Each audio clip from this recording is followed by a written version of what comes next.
Bonsoir à tous. Bonsoir. Bienvenue donc pour cette soirée particulière qui étant la rencontre avec les auteurs, mais aussi le départ de ce Trolls de Week-end, La vie en troll. Donc, vous avez déjà pu apprécier l'exposition qui reste jusqu'au 11 janvier à la médiathèque de Sérignan, mais vous allez pouvoir aussi maintenant écouter, comprendre pourquoi on détourne des tableaux en y mettant des trolls dedans, pourquoi on les colorise.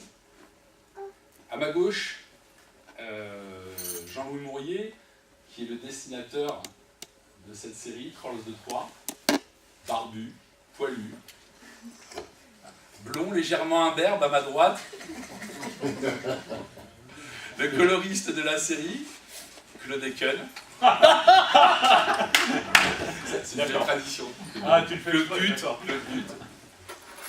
Claude But. Donc, ce soir, nous allons parler un petit peu de pourquoi cette exposition. Simplement pour résumer, la médiathèque avait opté pour une thématique sur l'imaginaire depuis la rentrée. Et la volonté était de faire un moment fort autour de l'Heroic Fantasy. Effectivement, en regardant, cette série Trolls de Troyes est complètement imprégnée d'Heroic Fantasy. Nous avons eu la volonté de mettre en avant le travail de Jean-Louis Mourier. On aurait pu faire une exposition à la base sur tes œuvres sur les planches. S'il y en avait d'ailleurs, entre parenthèses, on en reparlera tout à l'heure. Il en reste. Mais c'est vrai que maintenant, tu es sur le numérique principalement. Mais très clairement, je me rappelle d'une rencontre qu'on avait eue à l'époque où tu avais commencé, c'était à l'époque de Marvel, et où tu avais commencé à travailler, et tu m'avais monté sur ton petit ordi à ton Mac à l'époque, ce travail qui était en train de s'élaborer depuis 2006-2009, je crois que c'était à peu près les premiers exemples de tableaux. Non, c'est un peu plus tard. Un peu plus tard. Celui-là, là-bas, il datait de 2009. Celui-là, là, 2006. Ah oui, 2006. Non, 2009. Oui, 2006, alors le premier, parce que c'était le Van Gogh. J'ai préparé. Ouais, c'est bien. Moi, une fois, j'ai fait ces passages. Donc, en fin de compte, tu as commencé. Non, en fait, simplement pour dire que tu as commencé à travailler sur Palette Synthique, alors on va expliquer un petit peu tout ça.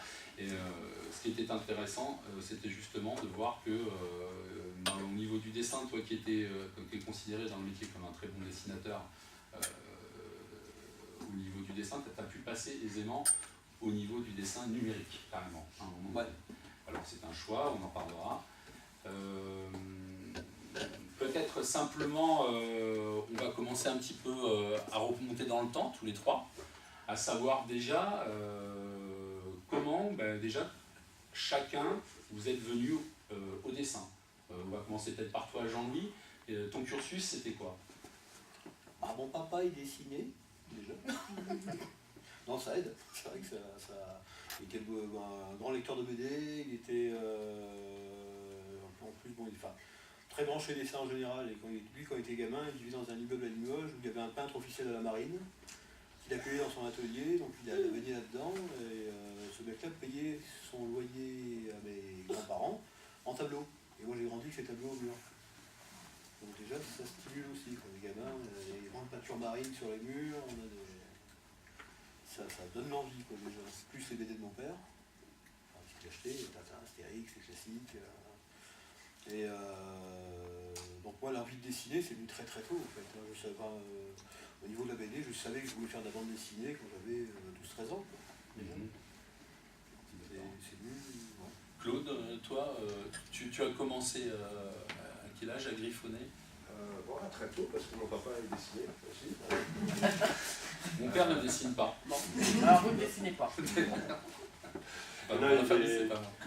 Il faisait de très très belles aquarelles et on emmenait de temps en temps, on allait dehors et puis on faisait des aquarelles de très nature. Mais il était aussi assureur et du coup j'ai travaillé dans les assurances. J'ai pas suivi le même chemin que... Mon père était pharmacien mais j'ai pas eu envie d'être pharmacien. Alors, par contre, au niveau on parlait de cursus, au niveau de l'école, tu as fait une école? J'ai fait des arts appliqués à Paris, l'ANISA Hamma, l'école d'art appliqué et métiers d'art, rue Netzer. Parce que c'était quelque chose qui se rapprochait le plus de la bande dessinée. À l'époque, il n'y avait pas d'école de BD, tout simplement. Ouais. En Angoulême, il n'y avait pas la section Beaux-Arts BD, les seules écoles de BD qu'il y avait en Belgique ou aux États-Unis. C'était soit du comics, soit de toute façon, il fallait partir à l'étranger, n'importe comment. Paris. Claude, toi, il y avait rien. Au niveau du cursus, toi, tu as fait l'école graphique. Hein Pichard. Pichard qui faisait Paulette. Ouais. Il avait un atelier à Paris. Ouais, il y a un atelier, faut connaître. C'est pas une école. Sans l'école. C'était le premier à enseigner. Mais enseigner, il y a des mecs qui enseignaient, de toute façon, tu avais chaque Tu n'es pas en train de me détourner la soirée, quoi. Ouais, il y en a un personne. Non, il est fort. On est dans le détournement, d'accord. Non, mais il a raison, de toute façon. Mais moi, je faisais ça. Moi, à l'époque, j'étais dans un patelin en Normandie. Je ne savais pas, l'école de dessin, on s'enseignait ce qu'on pouvait. Il n'y a pas internet, hein. Bon, dans les journaux, il n'y avait pas grand-chose, quoi. Donc, on savait qu'il y avait des trucs en Belgique, il y a un oncle qui est aviateur et qui allait souvent aux États-Unis, il savait qu'il y avait des écoles aux États-Unis. Mais et quand je me suis renseigné après pour les écoles de dessin à Paris, j'ai rien trouvé. J'ai fait les arts appliqués, parce que pour moi, c'est ce qui se rapprochait le plus. En faisant une option pub, c'est comme ça, d'un dessin que je concevais, quoi. Et puis c'est assez complet par rapport à la BD, parce que souvent, dans l'école d'art appliqué, on apprend à faire de la perce, on fait du décor, on fait du modèle, on fait... très complet comme école. Ça permet de s'orienter un petit peu. Déjà, ça donne une petite base de métier qui est... Enfin, on peut faire de la pub, de l'architecture, ce qu'on veut, quoi. Donc, ça peut donner une base de métier avant n'importe comment, oui. Mais bon, enfin bref, c'est tout ce qu'il y avait à l'époque. Claude, toi, au niveau cursus J'ai travaillé une dizaine d'années dans les assurances. Après, c'est ça qui t'a forgé Non, en fait, à côté de ça, je commençais à griffonner quand même des trucs entre deux dossiers, ce qui m'a du coup permis d'intégrer un service marketing à cette boîte d'assurance. J'ai commencé comme ça à faire de l'illustration, les documents internes.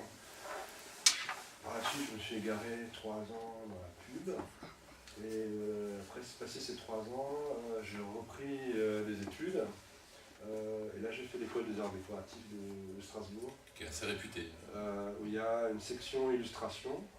Normalement, le cursus, c'est 5 ans d'études. Moi, j'ai pas fait les 2 premières années où là, il y a un espèce de tronc commun où les enseignants touchent un peu à tout. Ça leur permet aussi de voir ce qui les intéresse par la suite. Moi, je suis toujours rentré dans l'atelier d'illustration. Et là, donc, j'ai appris pas forcément à dessiner, j'ai appris la narration, en fait. Et ça, c'est très important, essayer de faire passer des émotions au travers du dessin. Le dessin. Ouais. Raconter quelque chose En dessin. Avec le dessin. Une lecture narrative. Pour ceux qui connaissent un peu l'illustration jeunesse, mon prof s'appelait Claude Lapointe, qui est assez connu. C'est un des plus réputés de cette école.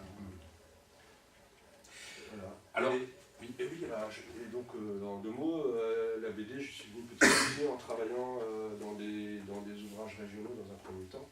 Après, j'ai fait des rencontres qui m'ont permis de travailler pour les éditions Delcourt. Donc au début, tu étais dessinateur de bande dessinée. J'ai une formation d'illustrateur. Mais alors, je ne sais pas pourquoi, j'ai eu une opportunité d'un travail de couleur qui a beaucoup plu. Et chaque fois qu'on me proposait un autre travail de mise en couleur, c'était toujours de plus en plus intéressant. C'était toujours des auteurs de plus en plus connus. Moi, je suis rentré là-dedans. Et bon, je fais maintenant cette carrière de coloriste qui me va très bien. Parce que... Oui, tu as eu plusieurs séries, on peut peut-être les évoquer. Hein. Tu as entre les mains, je crois que tu avais travaillé sur Chinaman à l'époque avec Luc. Il y a un petit moment. J'ai travaillé sur des séries chez Delcourt qui s'appelaient, c'est vraiment des séries qui n'existent plus, qui s'appelaient Vaurien, Le pouvoir des innocents, L'esprit de Warren, Chinaman chez Dupuis. Après, j'ai fait avec un illustrateur qui s'appelle Laurent Cagna, en tant que co-scénariste, une BD jeunesse qui s'appelait Pitchy Poy. Ouais. Et puis après, j'ai travaillé sur des séries chez Delcourt qui s'appelaient Vaurien, Le pouvoir des innocents, L'esprit de Warren, Chinaman chez Dupuis. Après, j'ai fait avec un illustrateur qui s'appelle Laurent Cagna, en tant que co-scénariste, une BD jeunesse qui s'appelait Pitchy Poy. Et après, j'ai fait la rencontre de Jean-Louis, de Didier Tarquin, plus tard d'Adrien Floch. Et donc, je travaille surtout pour la série Troll, les naufragés d'Ithaque. Et depuis 2-3 ans maintenant, je travaille aussi avec Meister pour le prochain hypothétique Sœur Marie-Thérèse des bâtiments. Mais en couleur directe. En couleur vierge. J'ai ramené une planche, on peut la voir. Bon, regardez ce que ça donne, une planche en couleur directe. J'ai ramené 2-3 trucs. On va regarder, c'est intéressant. Je vais aller dans le plastique, ça vous dérange pas, mais vous pouvez vous la faire passer. Voilà, là vous avez la chance c'est une chance de pouvoir toucher. Ça vous permet déjà de voir que c'est pas par rapport au format traditionnel de la bande dessinée, on travaille sur des formats plus grands, les dessinateurs. Toi tes planches elles sont un peu plus grandes que ça, je crois. Bah, quand je vois les papiers, oui, c'était. Mais de toute façon, c'est chaque dessinateur à son format, c'est en fonction de l'aisance d'ancrage, du dessin. Du coup, on passe direct dans la technique. Il n'y a pas parce que j'avais pas de prévu. technique simplement. Ça c'est Pitchy Boy, ça. Les couleurs. Voilà, mais ça vous permet de regarder un petit peu une planche de près. Donc nous on va reprendre le. On a dit ça, il faut faire passer. Attention, ça mord. Donc peut-être pour reprendre un petit peu, la BD ça s'est pas quand même fait d'entrée non plus, même si tu avais une forte volonté toi Jean-Louis. Bah non, parce que c'est pas parce qu'on a envie d'en faire qu'on est bon quoi. Alors est-ce que c'était parce que tu étais. Donc j'étais jeune, de toute façon n'importe comment, et j'étais pas encore au point, et j'avais des. Par rapport à mon niveau de dessin, des prétentions réalistes que je maîtrisais pas, quoi, tout simplement. D'accord. Donc c'est venu avec le temps plus tard. Tous les ans je faisais un boulet avec un petit carton de dessin, voir les éditeurs. Encore un peu, faut travailler ça, ok d'accord. Je repartais, je bossais. Et en attendant je faisais des petits boulots de pub, d'illustration. Alors moi j'aime bien parler de ça parce que bon ça fait le lien avec l'expo, mais il paraît que tu as fait de la copie de tableau. Ouais, mais ça c'était un petit boulot au black temporaire pour une boîte de com. C'était pour c'était pour les défilés de mannequins, ils avaient des décors avec des faux tableaux, quoi, tous les musées. Quoi. Et moi je faisais des repros de tableaux, Manet, Monet, Lautrec. Je sais pas. Façon genre, quoi, mais façon genre, c'était le plus réaliste possible, sur les mêmes matériaux. C'est vrai que ça forme au niveau du dessin, du trait. On peut se dire que quand même, quand on voit l'exposition qu'on a actuellement ici, tu as épousé chaque style avec beaucoup d'aisance. Ouais, je sais pas si c'est vraiment ça qui m'a apporté ces tableaux-là qui m'ont apporté. Non, mais j'ai bien fait le parallèle, même s'il n'est pas tout à fait. C'est vrai que c'est une petite base. Bon, j'ai toujours aimé la peinture en général. Et puis le côté détourné, comme fait Uderzo, des tableaux avec les trolls, c'est rigolo. Et on pourrait peut-être, vu qu'on était à la fin du cursus, le moment où vous êtes rentré dans la vie professionnelle au niveau de la bande dessinée, on pourrait peut-être voir un petit peu là où vous en étiez à cette époque-là sur les influences, parce que Uderzo pour toi c'est un maître. Ouais, ça toujours été là, c'est pas le premier qui m'a donné envie de faire la BD en fait. C'est moi les deux premiers, moi j'étais lecteur de Pif à l'époque, et j'aimais les réalistes en noir et blanc dans Pif. Donc moi j'aimais Rahan, j'aimais Poivet, j'aimais tout ce qui était un petit peu réaliste dans Pif, sauf le Docteur Justice, je n'aimais pas, sauf il y a toujours des petites exceptions qui. Voilà. Et à la même époque, j'ai découvert Victor de la Fuente, qui a un très très très bon graphiste, qui a devenu un succès public, qui est un mec assez génial. Quoi. Et c'est la première fois que je suis tombé, on va dire, amoureux d'un trait, qui me donnait envie de dessiner quelque chose. C'est ce qui a vraiment créé mon envie de faire la BD. Quoi. Je dirais même Rahan, Chéré, c'est mon papa de la BD. Quoi. Oui, puis en plus tu avais eu la chance de le rencontrer. Ouais, c'est le coup de bol, il habitait dans le même patelin un grand tonton qui organisait un petit rendez-vous dans l'allée, 17 ans, qui était en dessin. Donc à la maison de M. Chéré. Et c'était vraiment très cool. On m'avait bien encouragé. C'était vraiment ça. À la Ferté je sais plus. En banlieue parisienne. Claude, des influences que tu. C'est à Villard. Clairement, c'est l'école belge. L'école belge. L'école belge de Marcinelle, on dit. L'école du Puy, c'est Tipeee, du coup, c'est Franquin, c'est Pulieu, c'est Peyo, c'est tous ces gens-là. J'ai dit aussi Pif, mais moi j'étais moins attiré par les histoires en noir et blanc du pays central. Normal, t'es connu ça. Justement, il faut les colorer. Voilà. C'est peut-être lié à ça, bien ça. Quoi. Mais non, je lisais plus, je lisais aussi un peu Tintin, mais c'est clairement l'école belge et évidemment Uderzo aussi. Quand même, on est quand même pas mal sur le Groudet. Toi, t'étais plutôt dans le réalisme au final. Bah, au départ, ouais, plus dans le réalisme, mais en fait, j'adorais en même temps Uderzo, c'était bien. Dans les effets, quand on lit tes BD, on retrouve certains des effets. Oui, mais c'est venu plus sur le tard, c'est venu parce que j'ai fait le fantasy humoristique. Ouais. Donc j'ai développé le côté humoristique que je n'aimais pas du tout avant. Bon. Sans que je ne développais pas avant. Quoi. Je sens que tout le monde va en parler, parlons-en. Comment c'est venu cette héroïque fantasy? Est-ce que c'est une rencontre par hasard? Ah, ça, c'est une rencontre automatique quand tout fait par rencontre. C'était quand je suis arrivé à Marseille, je bossais pas encore professionnellement dans la BD. Je faisais toutes les boîtes de pub de communication pour trouver un petit boulot. Et il y a une boîte de com qui m'a dit ton dossier, ça m'intéresse pas trop le boulot, mais j'ai un copain qui est scénariste. Et que il a réalisé la rencontre, quoi. J'ai rencontré Arleston comme ça sur le lendemain. Christophe Arleston, qui est le créateur des mondes de Troyes, de l'Anthos, On s'est très vite entendu, on va dire. Comme il dit, en 2 heures, on était copains d'enfance. Rapide. C'est rapide, on est rapide. Ouais, c'est un peu comme ça que c'est raconté. Et c'est un peu comme ça, il raconte comme ça, et c'est vrai que c'est un peu l'idée. De cette rencontre, de cette rencontre, il avait un petit scénario qui était une danseuse, un guerrier sur un bateau. Alors c'est intéressant parce que ça, quelque part, c'est quand on regarde cette série-là, tu l'évoques. Ouais, mais attends, c'est pas fini. Je dirais. Mais en même temps, il avait des pouvoirs et il courait après de la guamotte. Hein? Il cherchait de la guamotte. Et ils avaient des pouvoirs. Ah, d'accord. Et j'ai commencé à faire 2-3 pages, et puis il dit attends, arrête-toi là, il y a quoi faire 2 scénarios. Tu choisis quoi, le pouvoir et la magie ou alors la fille et les bateaux? Moi j'ai dit la fille et les bateaux. C'est comme ça que j'ai pas fait l'enfance. C'est bon à savoir. Voilà. Donc au final, La fille et les bateaux, ça a C'était été les feux Lasquel. une série douloureuse. Pas douloureuse, il y a eu 3 albums. C'est vrai que c'était intense parce que c'était un truc à la gouache. C'est quand j'ai rencontré Mourad Boudjelal, l'éditeur de Soleil. Hein? C'est plus parce que peut-être elle est inachevée que je soulignais. Oui, ça c'est douloureux, ouais. Ouais. Ouais, j'ai rencontré dans Soleil Mourad Boudjelal une semaine après avoir rencontré Christophe. Et on fait un petit dossier, il est d'accord pour le scénario, on fait ça, mais comme ça, puis il montre une illustration à la gouache. Oh putain. C'est 10 fois plus long à faire, et ben, j'ai fait ça pendant plus d'1 an en bossant tous les jours, le week-end, pas de vacances, de la ciel.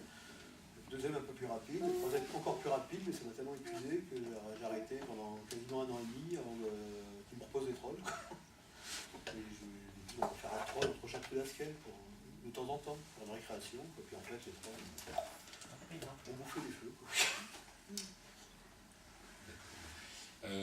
Et puis au final, les trolls sont pris le dessus très rapidement. Bah oui, c'est sûr que.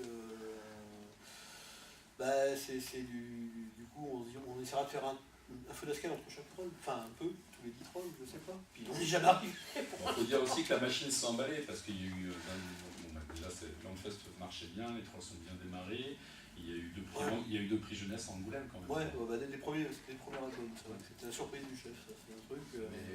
Parce que C'est-à-dire que les c'était. éditions semaine, il y en a eu beaucoup en Angoulême. On partait sur une série d'Heroic Fantasy, humoristique, on pensait toucher des ados et adultes, faire du 15 et plus, quoi. Et en fait, on était nommé pour le prix 9-12 ans.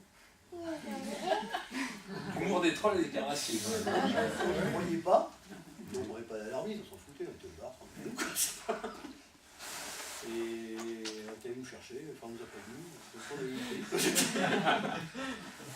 On est d'accord. on nous a remis sur le stand le lendemain. C'était la bonne surprise. Quoi. Et c'est vrai que les trolls touchent un jeune public. Alors, on ne pensait pas atteindre au départ. J'ai regardé le tome 1 des trolls, le coloriste s'appelle pas Claude But dedans. Donc à quel moment ça s'est passé alors ça, la rencontre avec les trolls Tout de potoirs suite, pour le tome 2. Pour le tome 2 Ah ouais, tout à fait. J'avais travaillé d'abord sur un post, il me semble. Ah non, pas encore. Non, c'est Mourad Boudjelal et le PDG de l'édition Soleil qui m'avait appelé. Curieusement, le même jour, et là c'est pas des conneries, les éditions Delcourt m'appellent pour travailler sur leur série phare qui s'appelait Aqua Blue à l'époque. Et... Bon, il faut dire que depuis les éditions Delcourt et Soleil, ça a fusionné Ça un a peu. fusionné. Hein. Déjà, il y avait quelque chose. Mais là, je me suis retrouvé avec deux propositions alléchantes. Mais je travaillais déjà sur les éditions Delcourt, je me suis dit, bon, bah tiens, pourquoi pas découvrir quelqu'un d'autre. Et donc, c'est la seule motivation qui m'a fait signer chez Soleil à l'époque. Après, j'ai vu que Jean-Louis, Pour être gentil. et Christophe, Arleston, Didier Tarquin, avec qui j'ai travaillé par la suite, étaient des gens adorables, mais je n'ai vraiment pas regretté mon choix. Oui. Mais à l'époque, on ne se connaissait pas. C'est Mourad qui m'avait appelé. Donc en fin de compte, le lien s'est fait par l'éditeur et c'est par la l'éditeur. rencontre, on va dire, qui a été heureuse. Quoi. Après, bon, j'ai fait un essai, à mon avis, catastrophique sur les trolls. En couleur traditionnelle. Hein. Oui. Alors, donc là aussi, j'ai des exemples, je vais vous faire passer. On va peut-être expliquer ce qu'est la couleur traditionnelle. La couleur traditionnelle, Avant, c'est en deux mots. Donc là, c'est une couleur qui est faite directement là, sur l'original du dessin. C'est très rare, c'est presque comme Donc, du coup, là, je ne suis pas trop le droit de me tromper, parce que sinon, le dessinateur doit recommencer. Ah oui. La planche de sang Marie-Thérèse, par contre, c'est une repro. Voilà. Donc là, à la limite, on peut toujours faire du découpage.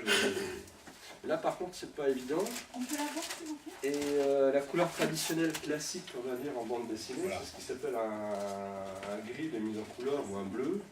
Donc la planche est comme ça, normalement, La planche, normalement, est de cette taille-là. Elle est reproduite au format de l'album, d'impression. imprimée sur un papier canson, genre canson. Et la couleur se fait là-dessus. Et le noir, lui, il est indépendant sur un film. Voilà, donc on va faire ça.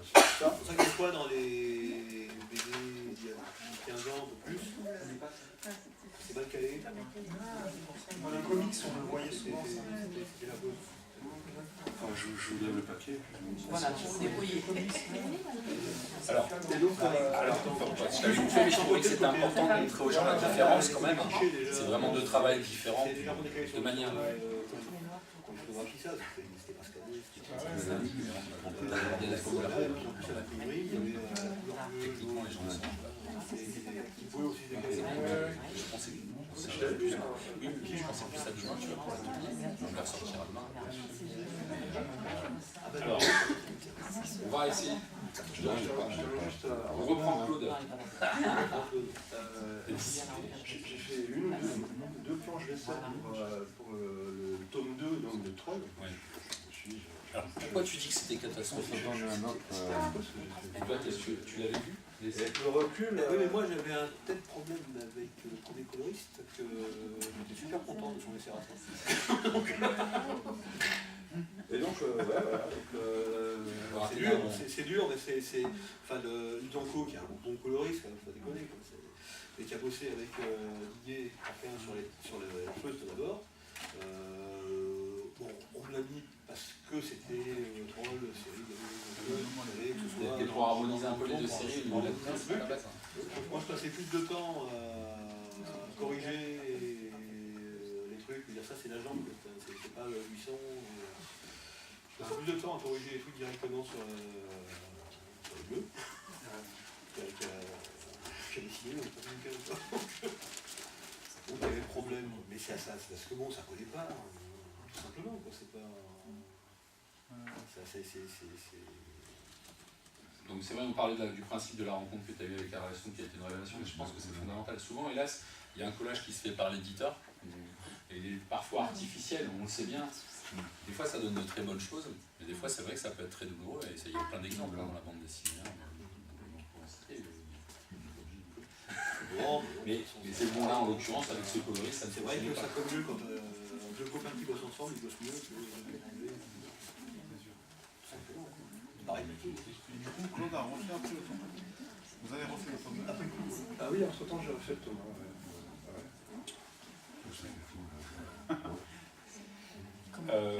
Donc ben voilà, la série Trolls est lancée, elle a le succès, comment dire, un succès reconnu. On partait sur des rails, de toute façon. Toi, tu te voyais faire de la fantasy, de l'heroic fantasy À la base, non, parce que moi je partais pour faire dans tous mes petits dossiers de dessin, je montrais aux éditeurs en web, c'était de l'historique, de l'aventure, des classiques. Parce que quand même, moi je vais.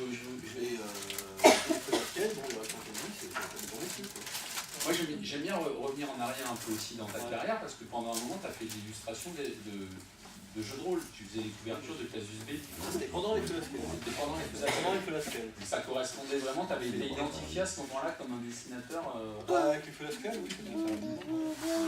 Et les Felasquelles ont eu un grand succès d'estime, parce que c'est vrai que la gouache, pas grand monde en faisait à l'époque. Surtout sur un album entier. L'illustration ça arrivait, mais sur un album entier, c'était super rare. Et là vous avez la page vierge. Tu disais Storm. Comment Storm. C'est un truc anglais. En couleur directe, je sais plus si c'était un Storm. il y avait Storm.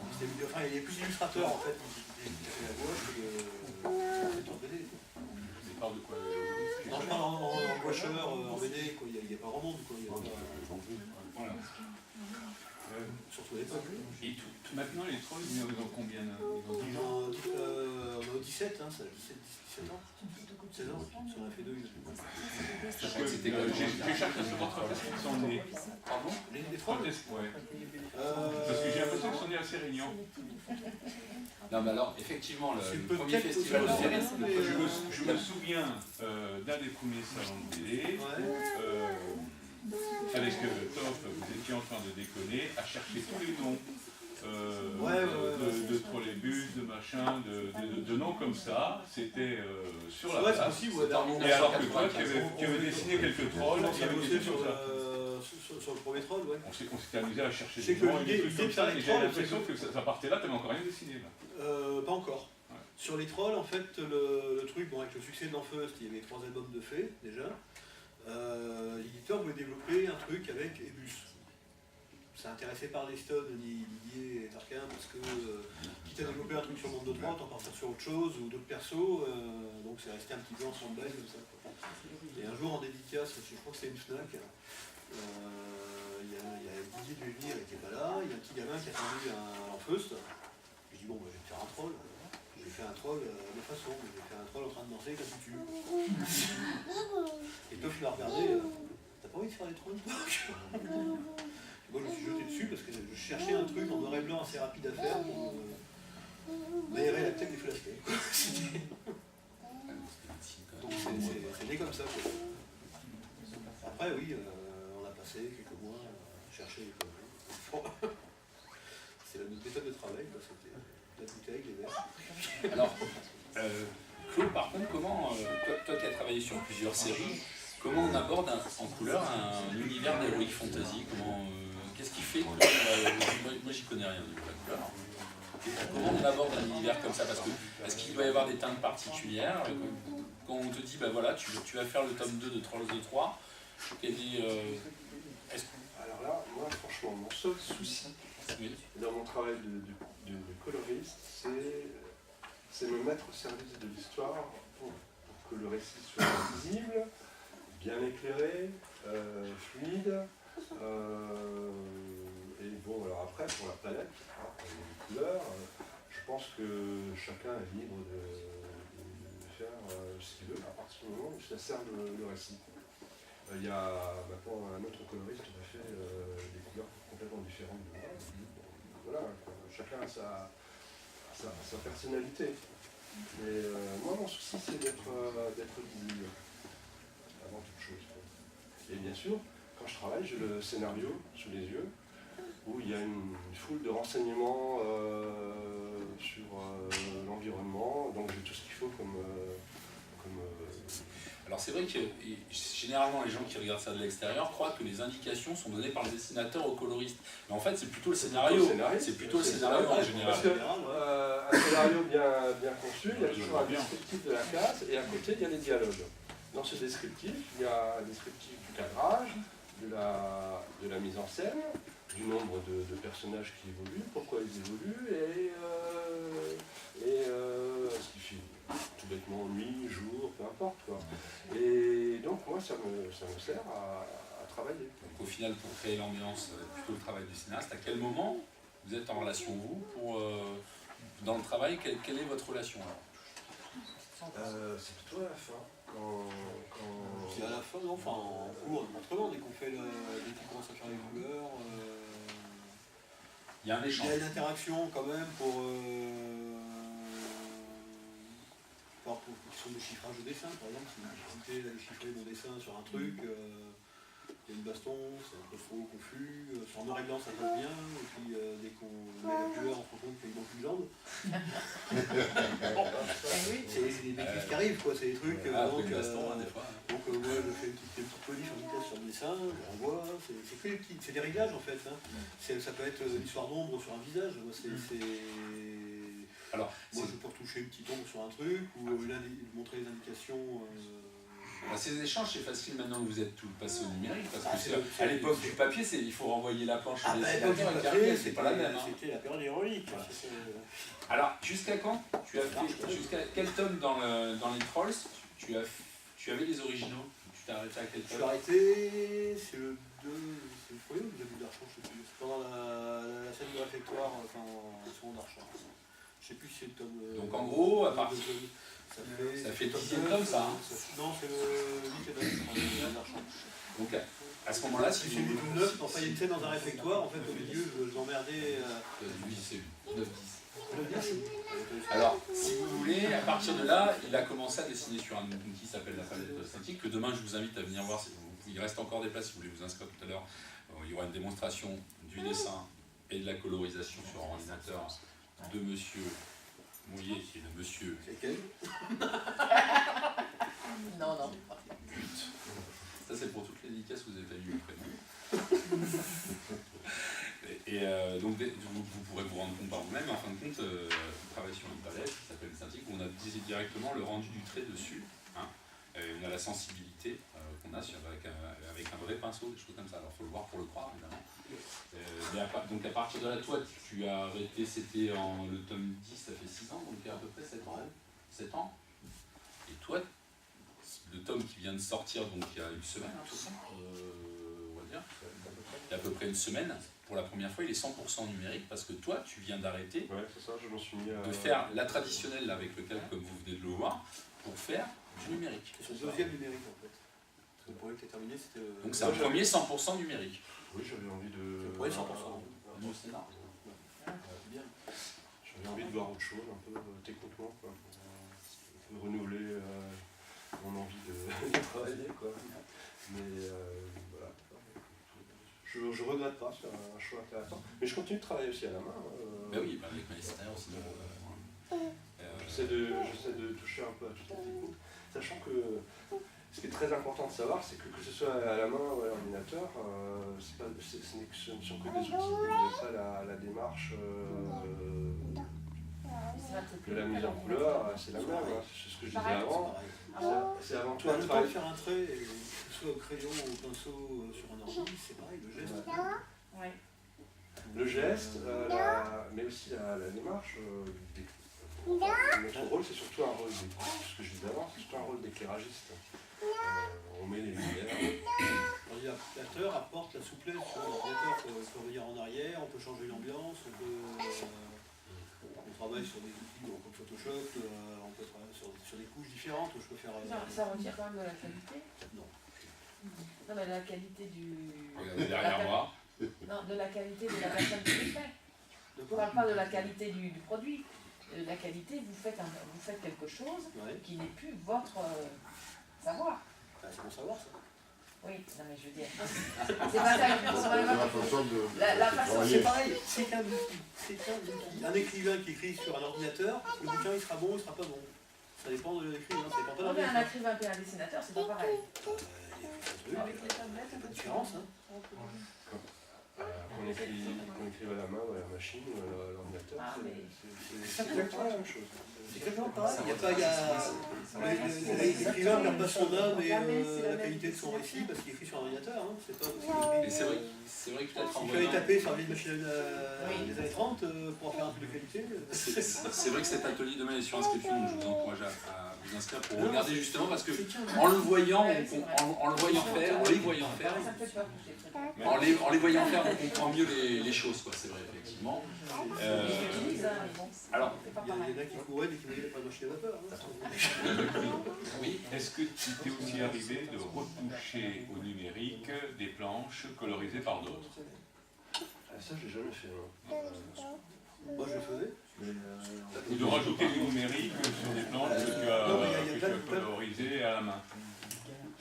Ce qu'on va faire, là, par exemple, il y a 5 planches ou 6 qui existent en couleur d'un album qui sortira normalement fin 2014. Des planches qui existent déjà depuis un an. Elles sont faites à la main. Et comme maintenant on est en tout numérique, il va y avoir un décalage entre ce travail et ce que je fais actuellement. Donc ces planches-là, je vais les reprendre. Je ne vais pas les refaire, mais je vais récupérer le scan qui a été fait à l'époque par un photograveur. Je vais un petit peu la retoucher pour l'harmoniser avec le reste, effectivement. Mais sinon, Jean-Louis fait de la retouche. On fait la retouche régulièrement. De toute façon, depuis qu'il y a le numérique en général, on recherche tous une petite qualité supplémentaire. Depuis qu'il y a le comics où ils colorent les traits pour faire les effets de flamme, d'explosion, des choses comme ça.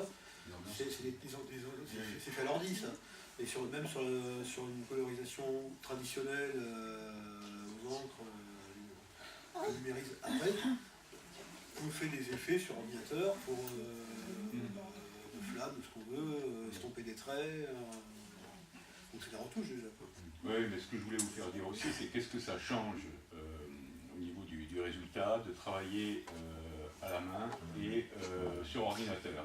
Parce qu'au tout début du numérique, je me souviens que les planches qui étaient colorisées de cette façon-là n'étaient pas formidables. Non, ça se voyait, on voyait des dégradés trop parfaits. Ça, c'est une question d'outils aussi. Il y a des outils maintenant dans l'ordinateur, sur Photoshop, Inter, on peut faire de la peinture parce que c'est le nez. Et Toff m'avait montré sur les dessins de Didier que, par exemple, sur les couleurs, on retouchait un peu l'épée lorsque on voulait donner un effet magique, il fallait donner un petit coup de numérique là-dessus, un dégradé à l'ordinateur par-dessus la couleur pour sortir un petit peu l'effet.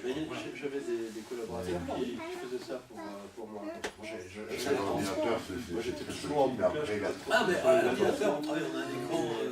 On a un écran, on bosse au format, on grossit comme on veut, on fait du détail. C'est passé à la...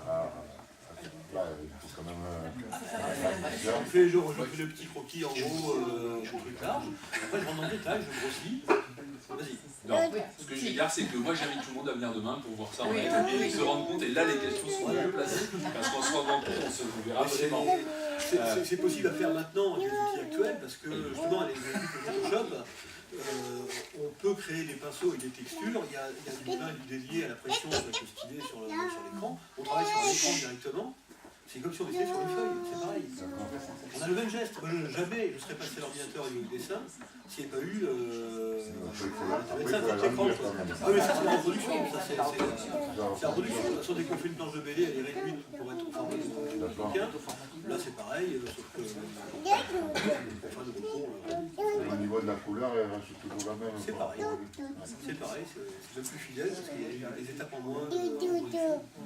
Moi, ce que j'aimerais bien revenir sur le processus de création, par exemple, d'un troll de 3. Comment ça marche? Donc Christophe fait un scénario. Oui. Non, en gros, de toute façon, le truc, on part sur une idée. L'idée d'album, on en a. On a produit du bouquin, ça change.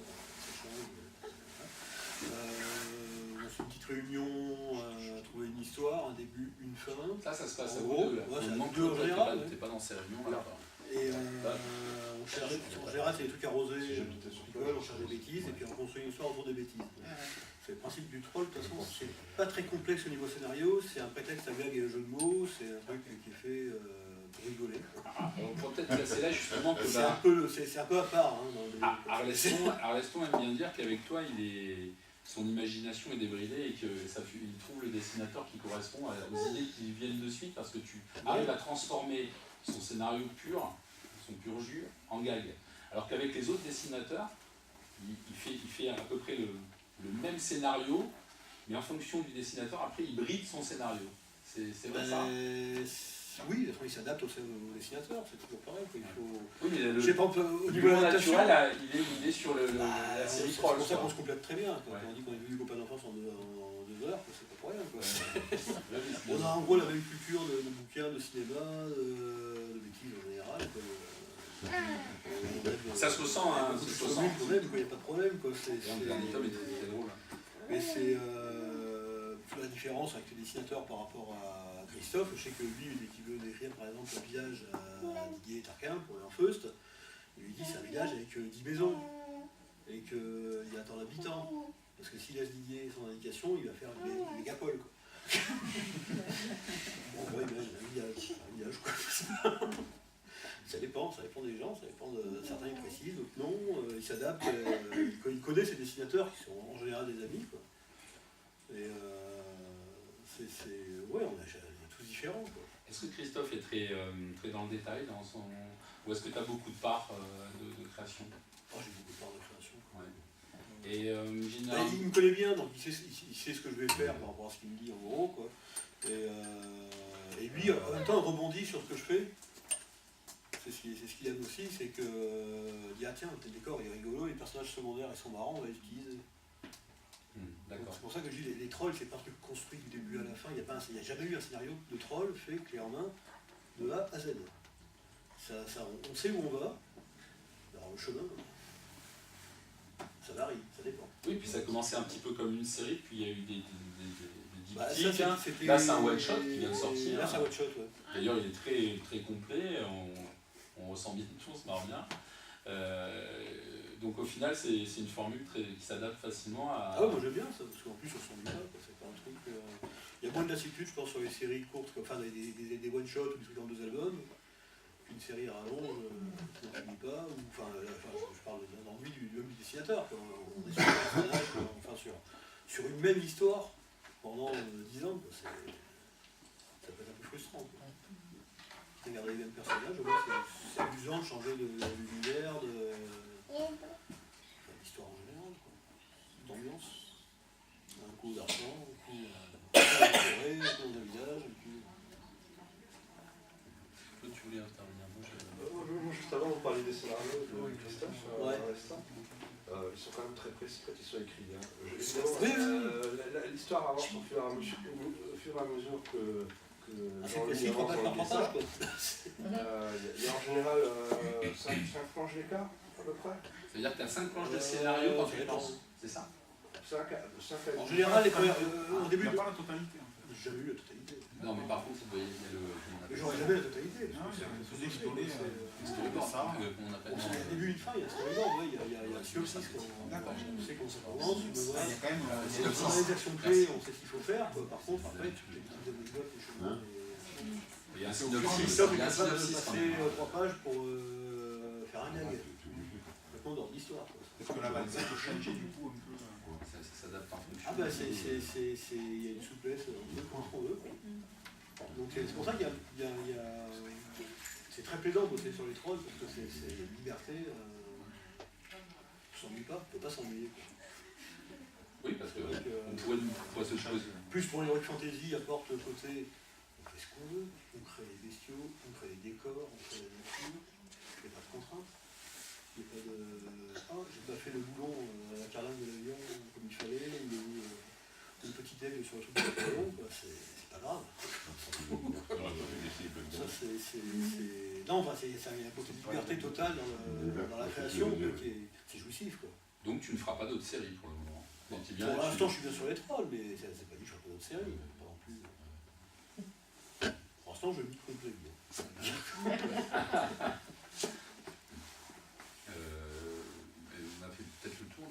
séance. Est-ce que par exemple vous avez des questions sur les trolls dans la salle? Là, je vois que vous représentez la scène. Ouais. Oui. Bon, donc vous caricaturez le... Comme toute l'exposition. C'est une transposition dans le monde des trolls, mais c'est un monde D'accord. carnassier. Oui. Et la politique. Entre guillemets. Il y a des petites allusions des fois dans les albums, mais c'est assez rare quand même. C'est ressemblant. Mais c'est vrai qu'on ne s'attaque pas trop finalement. C'est vrai qu'il y a différents niveaux d'expression. Des jeux de mots, Il y a des situations. Beaucoup de jeux de mots, il y a beaucoup de jeux de mots dans les Voilà. noms. Et là, moi, je me gratte la tête des fois. C'est vrai que politiquement, bon, c'est modèle, c'est vrai, il n'y a pas de problème quoi. Mais non, on ne cherche pas trop spécialement quoi. Non. C'est pas le but. Non, puis vous êtes dessus. C'est pas le but. Non, on fait oui, la satire de le cinéma, ce qu'on veut, le conte, c'est vrai qu'on n'a pas trop. On n'a jamais trop fait de politique. Donc, C'est peut-être pour ça que c'est une série qui a du succès aussi. ouais. Il y en a qui en font assez. Il y en a qui en font assez et quelque part, le but, c'est assez divertissant. Donc, enfin bon, il y a un choix aussi d'Arneston dans le monde de Troyes, sur comment il fonctionne, le système politique, le système religieux, qui a le système. C'est pas anodin non plus quoi. Non, bien sûr, il y a une espèce de Conviction là-dedans aussi. le miroir de notre société quelque part. Donc Il y a automatiquement, quand même ouais. des politique de développement immobilier, la chaîne 3, là, c'est catastrophique. Oui, ça ils sont assez mauvais là-dessus. Mais il y a une bonne gestion du chef de l'île. C'est ça. Mais bon, Non, enfin, oui, on est plus dans le côté des satires de pub, des satires de les univers de cinéma en général. Quoi, je sais qu'on a une idée de faire des. Il y a un album qu'on fera, je sais pas quand, je pense que c'est dans les 2-3 ans, un truc sur le super-héros. Ah. Pourquoi pas. Là, il y a du boulot, hein. Il y a du boulot, ouais, mais enfin bon, un super-héros vu par les trolls, ça peut être marrant, quoi. Et la sculpture revue par les trolls, comme là vous avez. Ah ben là c'est Atacus. Et la sculpture. C'est un partenariat qu'on avait avec la société Atacus qui a donc pu exploiter l'œuvre de Jean-Louis Christophe. Ça c'est des produits dérivés de séries en général. Cette société, les licences Star Wars, les licences Marvel. J'avais fait avec eux, il y a une symphonie de civil, des Velasquez, et pas de petits effets de troll, et puis les bustes, c'est beau.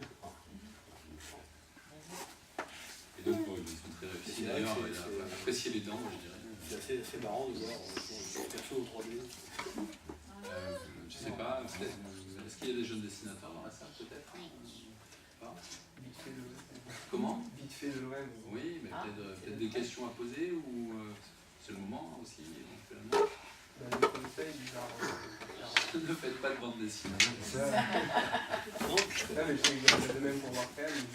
c'est des conseils, mais tout ce que je peux donner, c'est comme conseil, bon, je sais pas ce que tu fais, bon, parce que tu fais, mais c'est en général, si tu as envie, essaye, dessine, ne te lasse pas, et puis au début, fais un bon métier à côté.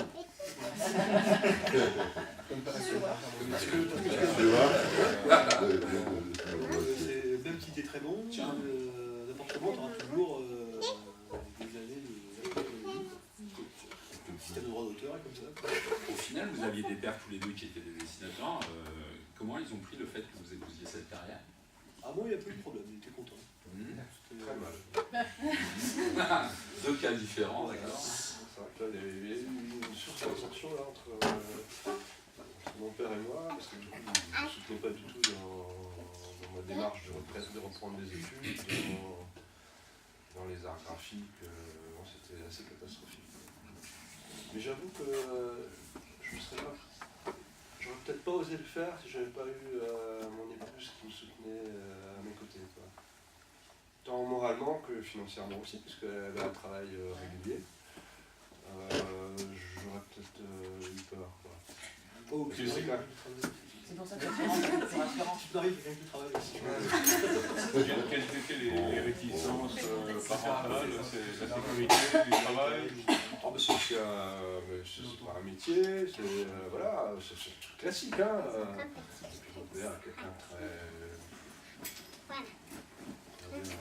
Mon père voulait dessiner petit, il a été frustré là-dessus, donc il était super content. Mais bon, finalement maintenant, quand il voit que j'ai fait carrière, c'est le premier à parler de mon travail. Quoi. Bon, voilà, on est tout fiers. Hein, bon.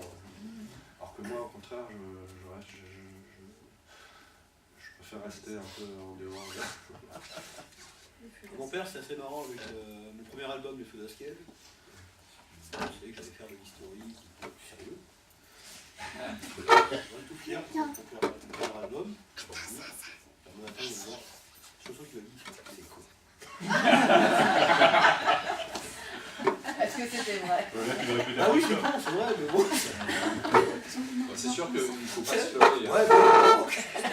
Faut pas se leurrer, c'est pas en attaquant dans la BD qu'on va faire fortune de suite. Là, on vous a vu une série qui est mature, qui a un bon tirage, et ça fonctionne bien, mais bon, c'est pas évident. Il n'y a rien de sûr, c'est pas évident.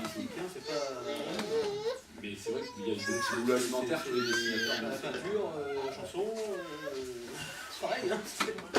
Ça peut marcher, on peut accrocher, puis au bout d'un certain temps, les gens passent à autre chose, on peut s'en lasser. Ça n'empêche pas de croire, de faire un book et de les montrer, de rencontrer des auteurs et justement d'attendre le retour des conseils. Je vais rencontrer un maximum de gens, c'est sûr. De toute façon, il y a qui est passionné qui arrive. C'est ça, c'est des paliers. À la base, il faut voir. Si on ne rencontre pas la bonne personne, on n'avance pas. Est-ce qu'il y a d'autres questions, jeunes filles? Oui. Moi j'aimerais bien au niveau des couleurs. Comment il y a des choses qui vous inspirent, du style vous avez une scène de forêt, vous allez vous balader dans la forêt, ramasser les champignons, vous travaillez sur les photos, vous travaillez... Sacha, excusez-moi, je suis accompagnée. Comment ça se fait? Ou alors c'est vraiment tout dans votre tête dès le moment où vous lisez le scénario Vas-y en tant que coloriste. Ouais, non mais vraiment pour les couleurs quoi. Parce que, vous disiez que chacun avait un peu ses influences. Chacun a ses gammes, ses livres, ses idées sur l'univers. De toute façon, c'est l'univers visuel qu'on a magasiné. Et pour le dessin, au début, souvent, ça on l'a beaucoup appris à l'école aussi, pour assimiler un certain nombre de choses. Le dessin d'observation d'après nature est quelque chose qui permet d'emmagasiner une foule d'éléments qu'on va retranscrire après à sa façon. Quoi. Mais pour la couleur, peut-être que le fait d'avoir fait des aquarelles quand j'étais petit avec mon père, ça a dû... On fonctionne un peu comme un ordinateur, on a un disque dur qu'il faut remplir et après on s'en sert. Quoi. C'est que quand je dessine, les Feux d'Askel c'est en couleur, donc là je maîtrisais le truc de A à Z, mais quand je dessine les trolls, dans ma tête j'ai toujours une idée de la couleur, c'est jamais ce qui va sortir. Parce qu'on ne voit pas de la même façon, et pourtant ce qui sort, ça convient parfaitement. Je sais qu'il y a un épisode, je crois que c'est dans le 4e, où il y a des grands chantiers, des canaux, que moi je voyais le côté égyptien du truc, avec le soleil harassant, la poussière, Claude il a fait un truc, le ciel plombé, la pluie, la boue, avec le même dessin, et ça colle parfaitement, c'était parfait. Et jamais j'avais pensé ça, c'était le truc comme quoi... Chacun peut sortir son truc, son univers, et ça fonctionne très bien. Quoi. Oui, parce que c'était une scène où c'était un peu... En plus, c'est naturel pour lui en Alsace.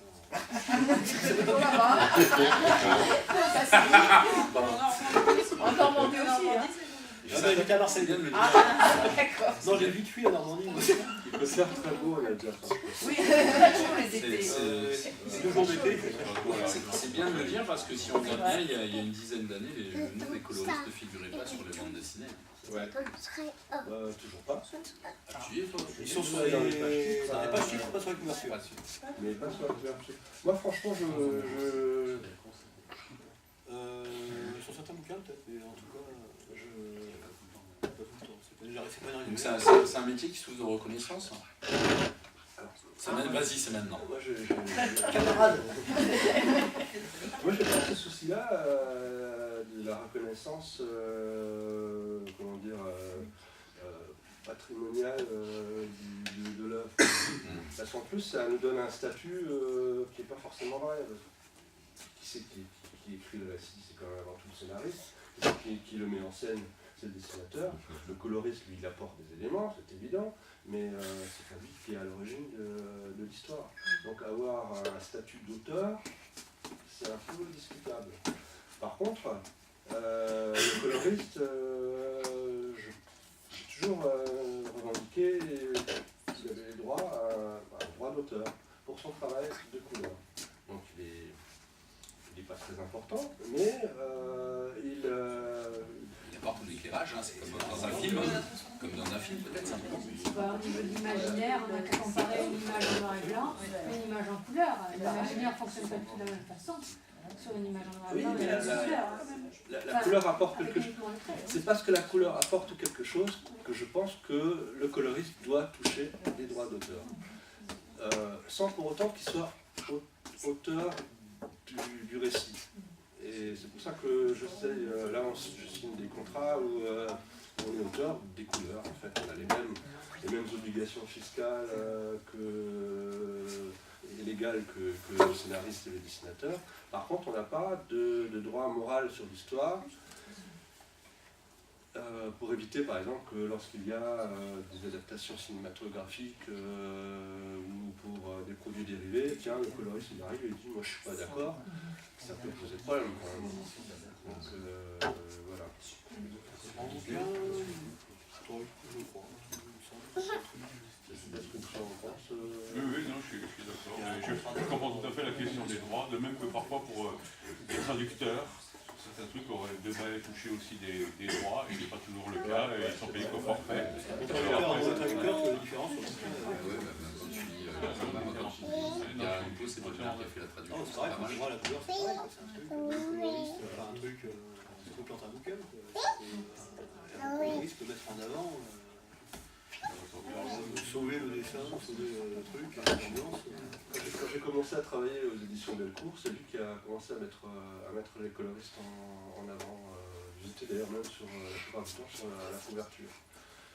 Ça c'est un truc que je revendique pas forcément.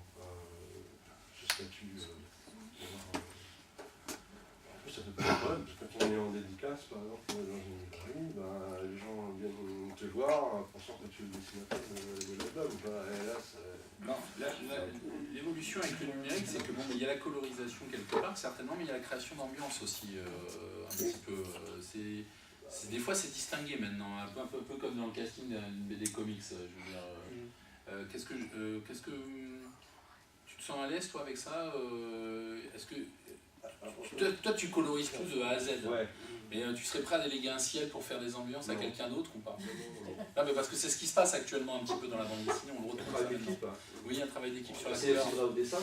C'est ce qui se passe notamment dans le comics, souvent, dans le BD américain.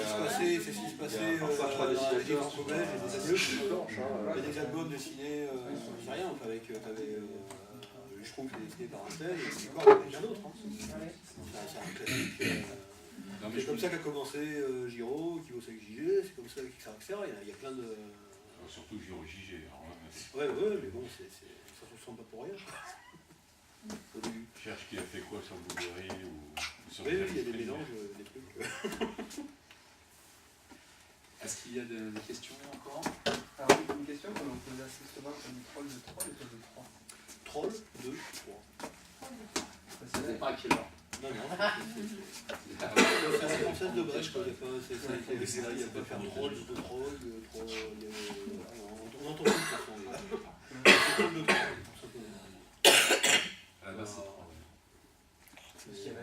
non, mais au début, de toute façon, c'était bien, il y a 10 ans, 20 ans, dès qu'on parlait d'Heroic Fantasy, tout était un peu à l'anglaise.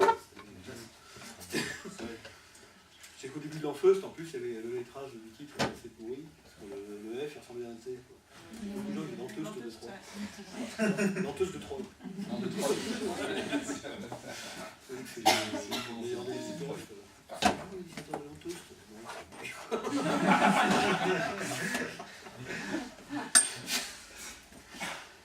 C'est rigolo.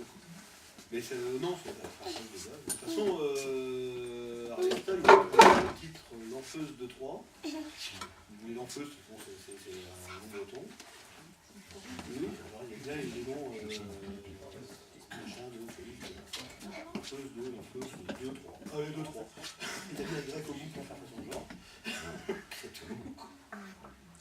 Ça débête pas les trucs des